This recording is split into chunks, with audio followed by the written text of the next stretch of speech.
When your guardian angel comes to visit and leaves you with a big smile.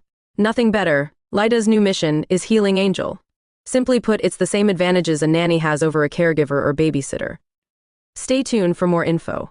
So, I was curious what got you into getting a doctorate in education, and what were your goals there when you first started, and what it led to, and what you've done since then. So I have a better understanding of what the intent was there as far as what you were doing out of whatever out of school. I know you went to Valley Springs, and you went to what college, or what happened after Valley Springs, I guess.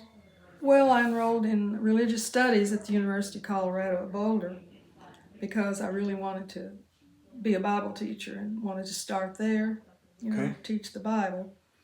But they didn't have any program, a master's program, so I went into philosophy and studied that for a long time and got 38 graduate hours in that. I wanted to go to U of A and further the philosophy because I wanted to teach critical thinking and help people to solve problems in life. It wasn't the ivory tower philosophy, it was the hands-on, let's do it, practical approach to philosophy. So I wanted to help people use their mental tools to arrive at truth. That was mainly my big deal about it. What is truth and how can we find it? Well, you have to have tools to look for it, the logic and other types of analysis. And so then that didn't work out very well because, well, it's a long story. I changed into the education program, and I'm glad I did. I wanted to help people read because the literacy thing was back then. Oh, no children left behind, Right. no child left behind. They're still behind, by the way. But I mean, some of, never mind. So I went into adult education, that is to help adults back then and still now. Many adults were returning to school, wanting to change careers because of the way the economy is and the world is, get a degree. So many of them, I had 60-year-olds and firefighters and policemen and every kind of student.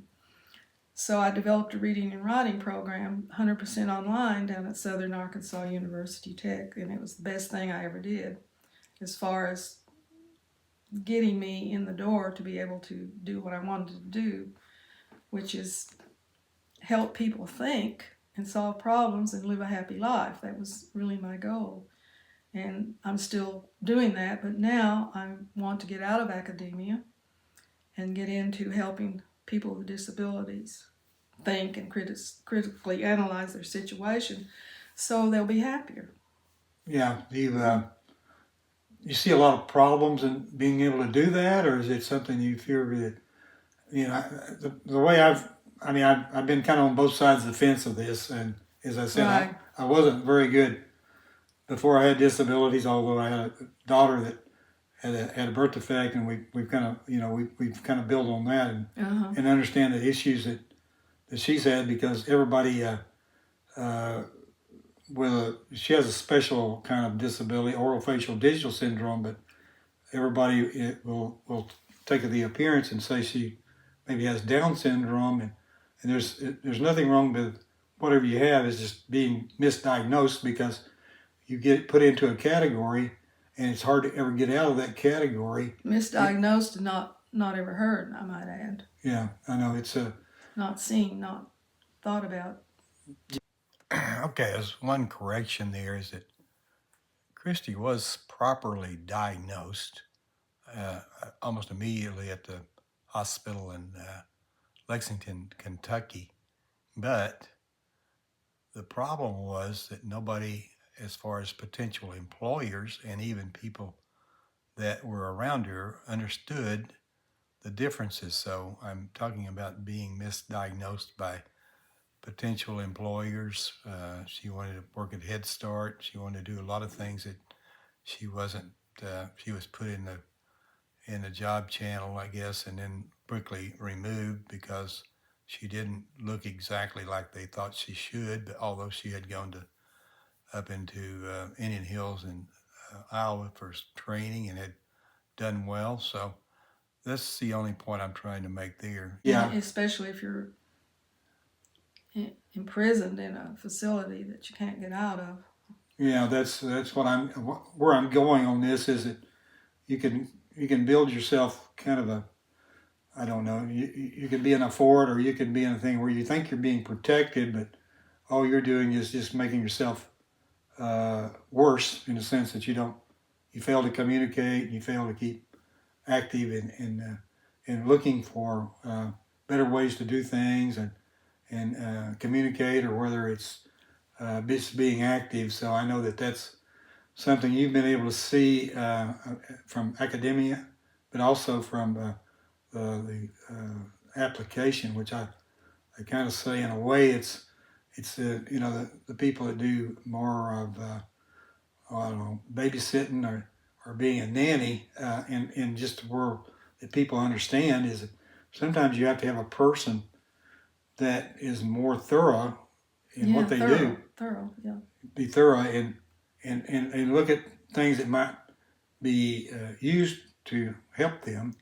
And I'm talking about physical, mental, and all the above. But that's where I thought your skills are real important, is what you have been able to put together. And some, and I'd say a lot has been volunteer, because I know times you went to the hospital, you did it.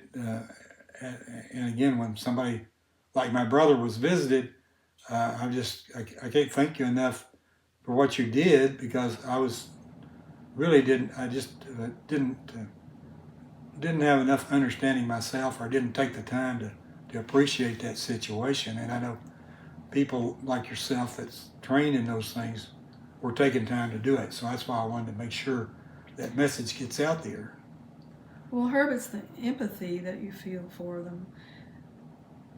I mean, you imagine yourself being there, and you think, what do I need? I'm here, lying here, and nobody comes to see me because it's sad for them, and I don't want to make them sad, so what am I going to do? So what I think is that there needs to be a system where there are people that can go to these places where the people are suffering.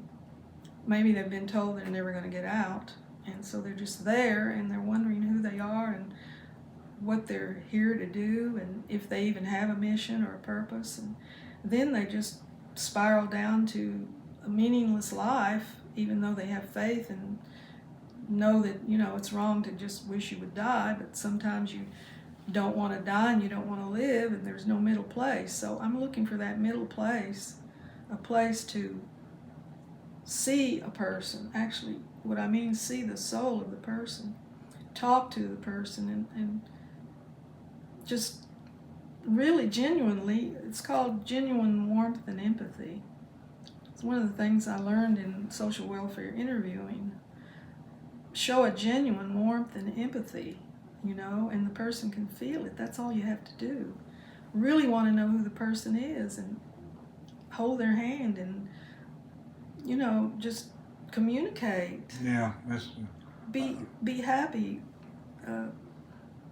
There is hope always. well. When I look into your eyes, I see a few tears here. A little. I mean, I know how passionate you are.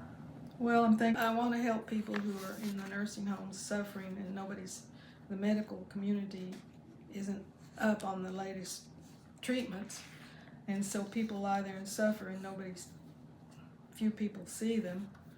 So I want to do something more than just visit them. I'm looking into the research of all the different causes of things. I thought, well, you've been kind of like I don't know, a golden angel or guardian angel. I don't know what you call them, but to appear kind of out of nowhere. I mean, we've had just a little, and come and say, I'm going to come see you. But in combination with your experience, that you can see a guardian angel type service, or things where people are a step above just a caregiver. I mean, That's a good word. Guardian angel. Guardian angel, I think. Angel means messenger. Yeah, and I thought about that. I'm always good at facilitating it. But I really appreciate you coming. Okay. Bye. Bye. Thank you.